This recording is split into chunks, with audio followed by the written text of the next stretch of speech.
Hello everyone, स्वागत है आपका वेदांगा इंस्टीट्यूट फॉर सिविल सर्विसेज में। आज की इस वीडियो में चर्चा पाकिस्तान में हो रहे सांप्रदायिक दंगों को लेकर करेंगे। पिछले कई दिनों से पाकिस्तान के अंदर सांप्रदायिक दंगे हो रहे हैं और लगभग 150 लोगों की मौत इसमें अब तक हो चुकी है। सांप्रदायिक दंगों को देखकर या सुनकर इन शब्दों को आपको ऐसा लगता होगा कि शायद दो धर्मों के देश आपस में लड़ रहे हैं। जब भी भारत में ऐसी कोई बात होती है तो जनरली हिंदू मुस्लिम का मुद्दा आता है कि शायद हिंदू मुस्लिमों में आपस में लड़ाई हुई है। पाकिस्तान में जो सांप्रदायिक दंगे हो रहे हैं वो आपस में मुस्लिम मुस्लिम समुदाय के अंदर हो रहे हैं। आपको पता होगा कि मुस्लिम समुदाय के अंदर दो कम्युनिटीज, शिया और सुन्नी, जो कि पैगंबर मोहम्मद साहब के बाद जब विभाजन हुआ इस्लाम का आइडियोलॉजिकल यानी कि उसके उत्तराधिकार को लेकर जो विभाजन हुआ शिया और सुन्नियों में, तब से कॉन्फ्लिक्ट चलता रहता है।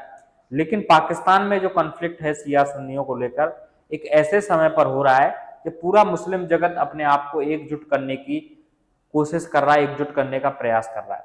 हमास, हिजबुल्ला, दोनों का जो कॉन्फ्लिक्ट इजराइल के साथ चल रहा है, उस कॉन्फ्लिक्ट के बीच में ये प्रयास किए जा रहे हैं कि सारी मुस्लिम कंट्रियों को एक साथ लाया जाए। तुर्की प्रयास अलग कर रहा है, ईरान प्रयास अलग कर रहा है, लेकिन उसी बीच पाकिस्तान में ऐसा हो रहा है कि आपस में ही कम्युनिटी के लोग जो है वो लड़ रहे हैं।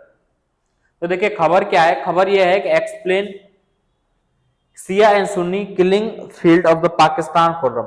खुर्रम जो है एक्चुअल में एक जो है खैबर पख्तूनवा एक प्रांत है पाकिस्तान के अंदर, उस प्रांत में एक जगह का नाम है। और ये विवाद कैसे हुआ? ये विवाद हुआ था एक्चुअल में एक शिया समुदाय का एक जुलूस जा रहा था, उस जुलूस पर किसी व्यक्ति के द्वारा फायरिंग कर दी जाती है और लगभग 40 से 42 लोगों की उसमें मौत हो जाती है। वहां से जो शिया समुदाय के लोग हैं वो भड़क जाते हैं, वो अटैक करते हैं, वापस फिर सुन्नी समुदाय के लोग अटैक करते हैं और ये अटैक्स लगातार हो रहे हैं। और ये अटैकों से बड़ी तादाद में लोग समय समय पर पाकिस्तान में जो है कॉन्फ्लिक्ट होते रहते हैं, समय समय पर पाकिस्तान में लोगों को समस्या होती रहती है। ये रिपोर्ट देखिए 82 किल्ड इन 3 डेज, और केवल 3 दिन में ही 82 लोगों की जो है मौत इस घटना के अंदर हो चुकी है। क्योंकि पाकिस्तान में ज्यादातर जो गवर्नमेंट होती है, ज्यादातर स्टेट में जो गवर्नमेंट होती है वो आपकी या तो सुन्नी समुदाय की होती है, शिया एज ए वहां आप समझ लीजिए अल्पसंख्यक ही समझ लीजिए वहां, ठीक है। कोई विशेष परिस्थितियों में इन लोगों में आपस में बहुत अच्छा बॉन्ड बनता है, वरना उनकी स्थिति भी लगभग ऐसी होती है जैसे कि अदर जो माइनॉरिटीज वहां हैं उस तरीके की है, ठीक है। बहुत ज्यादा लंबा नहीं पड़ता। इसलिए ईरान और जो पाकिस्तान है उनका कन्फ्लिक्ट इसी आइडियोलॉजी को लेकर है कि आप लोग हमारे जो शिया समुदाय के जो मुस्लिम्स हैं उनके साथ भेदभाव करते हो, उन पर आप अत्याचार करते हो, ठीक है। इंडिया हिंदुओं को लेकर वहां अपना फेवर लेता है कि हिंदुओं को लेकर फेवर वो आप गलत करते हो। तो ये 3 दिन में 82 लोगों की मौत थी। उसके बाद एक पीस दोनों में काफी मशक्कत के बाद 7 से 8 दिन हो गए, 150 से ज्यादा लोगों की मौत हो गई, काफी लोगों को अपने घरों को छोड़ना पड़ा। उसके बाद एक टेम्परेरी पीस जो है वो साइन हुआ है, ठीक है। टेम्परेरी पीस साइन हुआ है। यहाँ टेम्परेरी मतलब दोनों समुदाय के लोगों ने बैठकर शांत करने का प्रयास ये किया है, लेकिन ये अभी मामला थमा नहीं है और ये अल जजीरा की न्यूज है, ठीक है। इंटरनेशनल न्यूज में काफी छाया रहता है। देखिए सांप्रदायिकता पाकिस्तान में इस जिस तरीके की अभी है, इस तरीके की ओपन सांप्रदायिकता अक्सर आप देखते होंगे कि हिंदू समुदाय के विरुद्ध होती है। लेकिन पाकिस्तान में जितनी हिंदू संप्रदाय के विरुद्ध होती है, उतना शिया और सुन्नियों का जो कॉन्फ्लिक्ट है वो भी पाकिस्तान के इतिहास में दर्ज है। देखिए पाकिस्तान में जो घटनाएं हुई हैं वो 2011 में देखिए 26 जो है शिया मुस्लिम्स को मारा गया। 2011 फिर जनवरी के महीने में ही आपका एक विस्फोट करके 10 लोगों को मारा गया लाहौर कराची में। यहाँ भी एक जुलूस था। 2010 में 50 लोगों को विस्फोट करके मारा गया। ये सब आत्मघाती विस्फोट है, यानी खुद को उड़ा देना बम से, ठीक है। फिर 2010 जुलाई की घटना है, फिर 2010 आपका फरवरी की घटना है जिसमें 25 लोग मारे गए, 50 से ज्यादा लोग घायल हुए। 2009 में कराची में एक जुलूस पर हमला हुआ, 30 लोग वहां मारे गए, और 2009 में 35 लोग जो है मारे गए। ये कन्फ्लिक्ट जो है दिखाता है कि देखिए जिस तरीके से टेरर अटैक्स किए जाते हैं, ठीक है, दूसरी कम्युनिटियों के प्रति, मुस्लिम कम्युनिटी के ही लोग हैं, अपनी ही कम्युनिटी के लोगों पर ये अटैक कर रहे हैं, बशर्ते कि इनकी जो विचारधारा है उसमें थोड़ा सा डिफरेंस है उत्तराधिकार को लेके। ये कन्फ्लिक्ट शुरू से चलता आ रहा है, लेकिन इस तरीके का मुस्लिम समुदाय के अंदर ही हो। इंडिया में आपने देखा होगा बहुत रेयर चांस होते हैं कि शिया सुन्नियों का कोई लड़ाई हो गया। ज्यादातर आप देखते होंगे कि आपस में एंटी रिलीजन, हिंदू मुस्लिम हो गया, सिखों से हो गया या किसी और समुदाय के लोगों से हो गया, लेकिन आपस में कन्फ्लिक्ट आपने इंडिया के अंदर नहीं देखे होंगे। लेकिन पाकिस्तान के इतिहास में देखिए ये 2011 से लेके मैंने आपको बताई थी घटनाएं, और 2011 से पहले भी अगर आप देखेंगे तो ये विकिपीडिया का पेज है, इस पे साफ साफ लिखा हुआ है कि 1987 से लेके 2007 तक लगभग 4000 शिया, एक मुस्लिम अल्पसंख्यक समूह, यानी ठीक है एक मेजोरिटी के अंदर भी, जैसे हिंदू हैं हम लोग, हिंदुओं के अंदर भी अगर हम किसी को माइनॉरिटी बना दें, किसी जाति को माइनॉरिटी बना दें कि भाई ये दलित लोग हैं, ये माइनॉरिटी होगी, तो सोचो कि वो विभाजनकारी नीति हमारे देश के लिए कितनी नुकसानदायक है, देश के लिए भी, धर्म के लिए भी। लेकिन यहाँ एज इसी तरीके से ट्रीट किया जाता है इन लोगों को एज ए माइनॉरिटी, ठीक है, शिया लोगों को।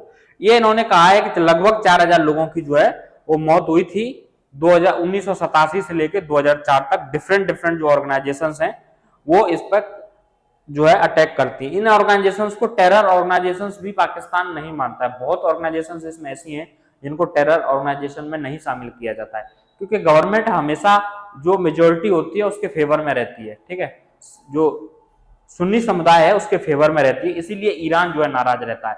जब तक ईरान का कोई कन्फ्लिक्ट नहीं हो जाता पाकिस्तान में, तब तक कोई ठोस कदम पाकिस्तान की तरफ से नहीं उठाया जाता है।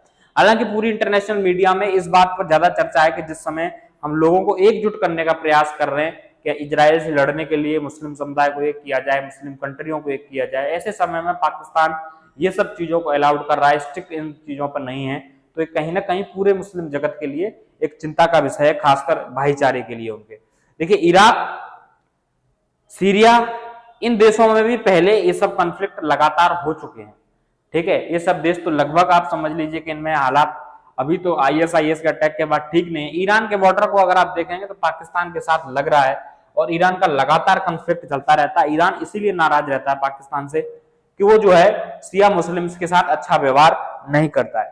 पिछले कई दिनों से ये न्यूज चर्चा में थी कि बड़े तादाद में पाकिस्तान के अंदर वायलेंस हो रहा है इस समय, ठीक है। हालांकि आज जो है इस पर कुछ सहमति बनी है कि हाँ इस पर रोक दिया जाए, आपस में इस लड़ाई को बंद किया जाए, लेकिन एक बड़ा कॉन्फ्लिक्ट है पाकिस्तान के लिए भी, और कई देश जो खासकर शिया वाले जो देश हैं वो इस पर आवाज उठा रहे हैं, वो इसको उठा रहे हैं। अब कुछ लोगों का ये मानना है कि इंडिया क्यों इस पे ऐसे कॉन्फ्लिक्टों को पाकिस्तान के अगेंस्ट नहीं उठाता। इंडिया को उठाना चाहिए, लेकिन इंडिया ऐसा नहीं करता है, क्योंकि इंडिया बहुत ज्यादा इंगेज नहीं होना चाहता है पाकिस्तान के साथ, ठीक है। क्योंकि ये सब माइनॉरिटी जो हैं आप देख रहे हैं, जो शिया मुस्लिम्स आप देख रहे हैं, ये इनके साथ जो यहाँ हो रहा है, ये आगे चल के गिलगिट बलूचिस्तान इन इलाकों में जाते हैं जहां इनको लगता है कि हमारे ऊपर अटैक करना मुश्किल हो जाता है, हमारी फैमिली सुरक्षित रहेंगी, फिर वहां से टारगेट करते हैं पाकिस्तान की फौज को, पाकिस्तान जो उनको सपोर्ट कर रहे हैं, गवर्नमेंट ऑफ पाकिस्तान को।